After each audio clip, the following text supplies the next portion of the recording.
Here's your wrestling news for September 27th, 2025. Your headlines for today include shocking Smackdown finish, 41-year-old star botches Tiffany Stratton title match.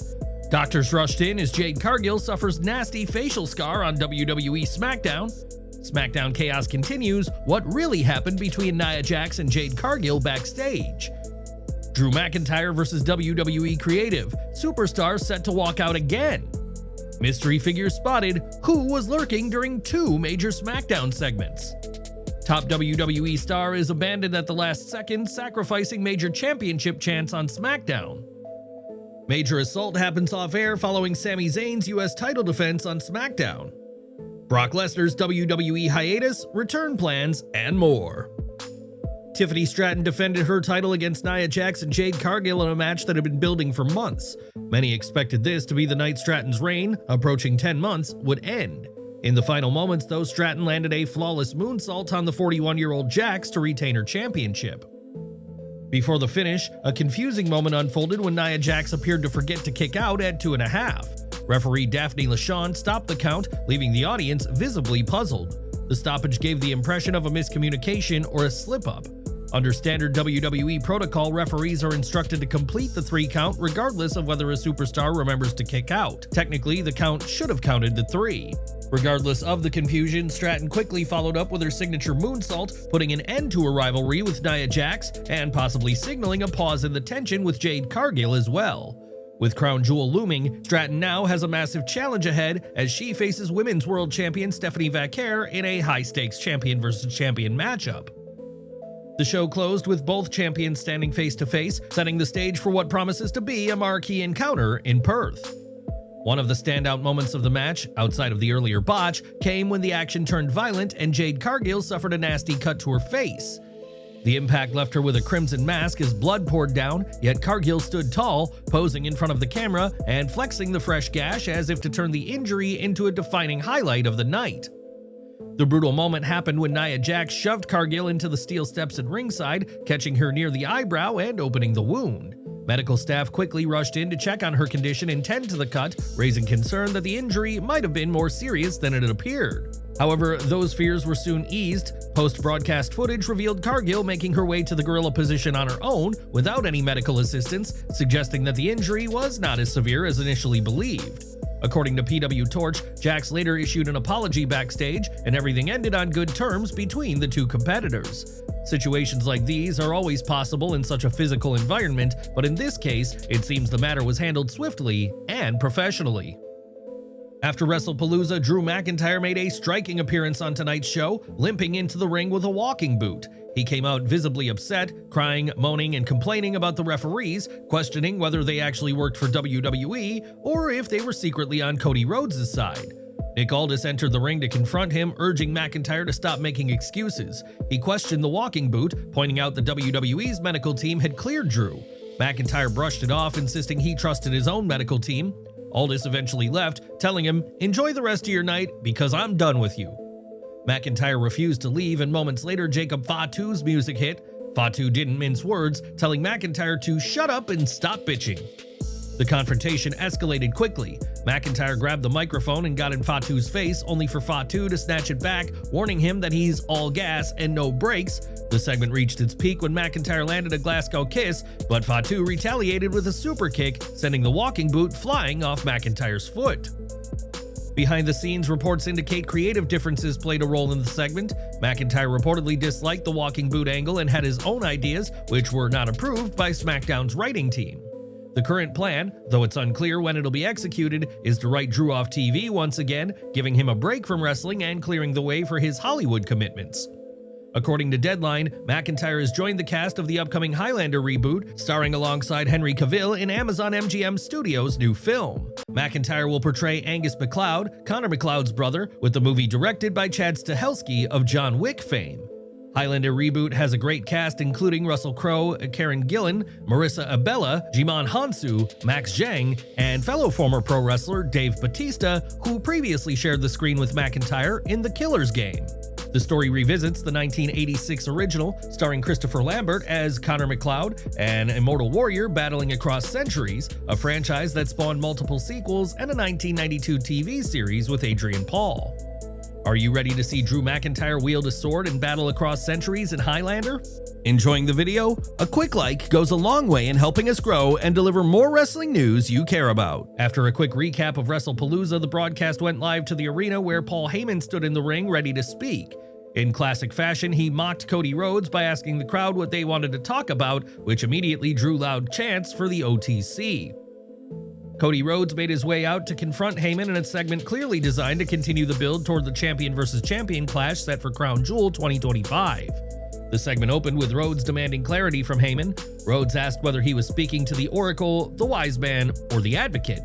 Heyman brushed it off with a simple declaration: he was the GOAT, the greatest of all time. At that point, Braun Breaker and Bronson Reed joined them in the ring. Rhodes reminded them that he grew up around bookers and warned both men to keep an eye on Heyman because his loyalty has always been up for sale. The American Nightmare then threw the first punch, trying to gain the upper hand, but the numbers game quickly caught up to him. Just as the beatdown escalated, Randy Orton's music hit. The Viper stormed to the ring, drilling Reed with a thunderous RKO, while Rhodes clotheslined Breaker over the top rope. Together, Orton and Rhodes stood tall to close the segment, which seemed tailor-made to set up a tag team match down the line. While nothing groundbreaking happened, there were some intriguing undertones. Orton was once again seen staring at the WWE Championship, a reminder that his ambitions for the world title have never gone away. Meanwhile, Heyman's cryptic words about rumors and conspiracy theories surrounding Lesnar sparked fan speculation online. Many connected them to the Janelle Grant lawsuit, though the clearer implication is that Heyman was teasing the possibility of Lesnar aligning with him and potentially joining the Vision.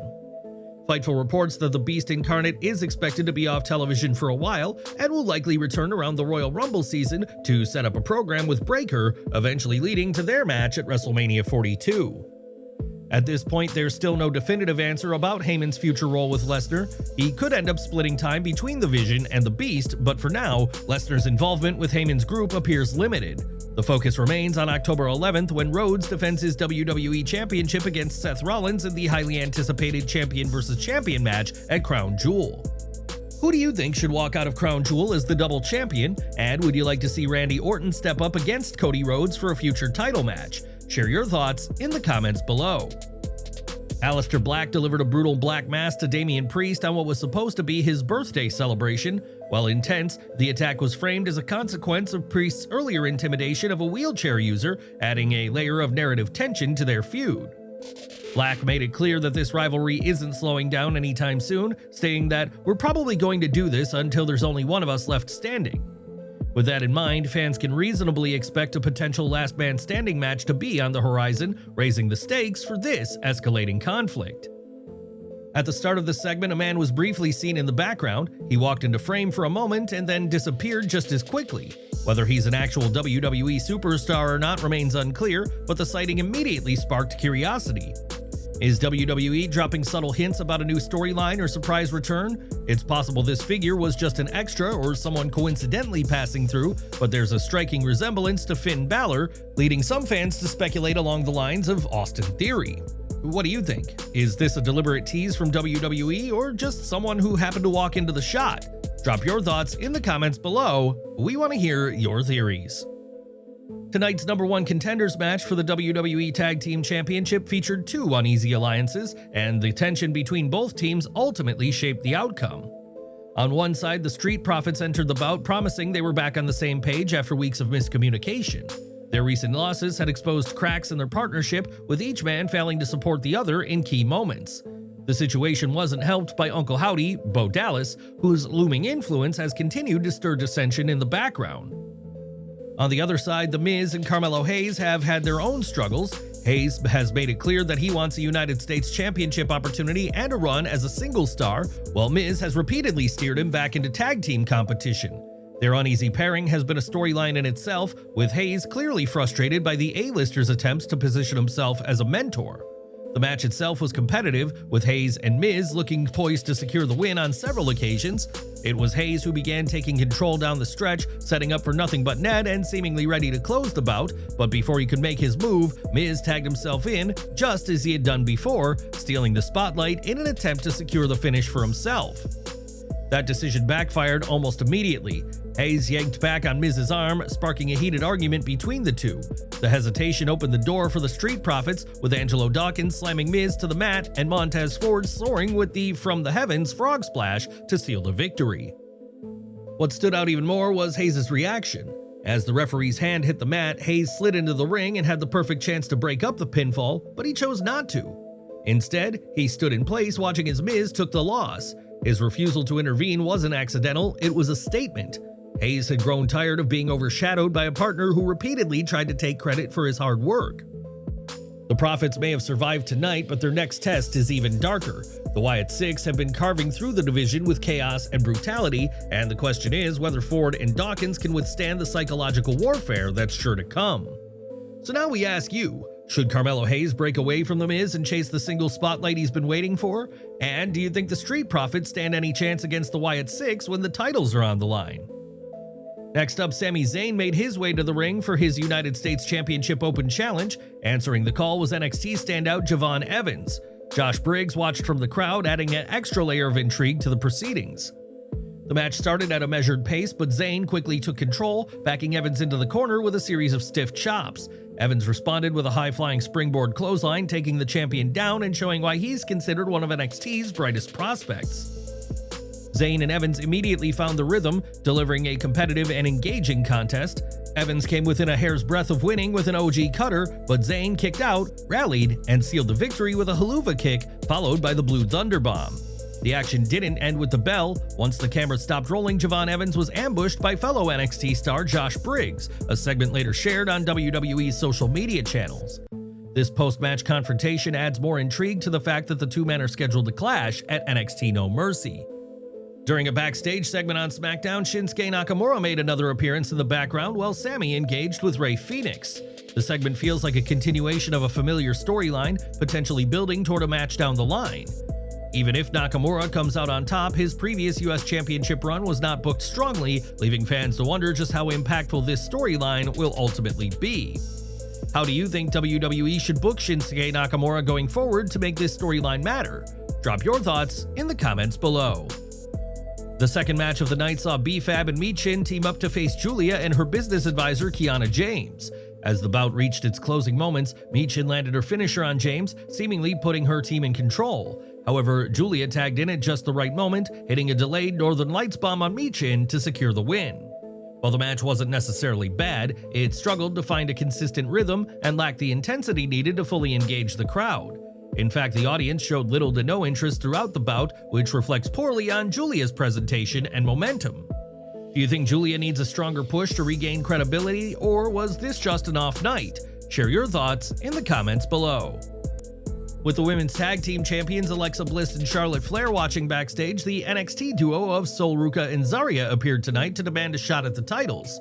What stood out was how Alexa seemed to take the lead in responding, almost speaking on Charlotte's behalf. She told them to get in line and insisted they needed to prove themselves first. The lingering question, however, is who exactly do they need to beat in the women's tag division right now to earn that opportunity? And we're ending with Smackdown once again as WWE aired a new vignette featuring Solo Sikoa, this time joined by JC Mateo along with Tonga Loa, who appeared in last week's segment. The video package did a solid job of highlighting JC Mateo and his previous wrestling career, giving fans a closer look at his background and accomplishments. The focus appears to be on spotlighting each MFT member individually. It wouldn't be surprising if next week's vignette features Tala Tonga, continuing the series' effort to give each member their moment in the spotlight. How was this week's Smackdown? Which feud stood out as the best for you? Sound off in the comments below. Don't miss our next video coming at 5:30 p.m. Eastern with all the latest wrestling updates. Smash that bell icon and select all notifications so you're always in the loop.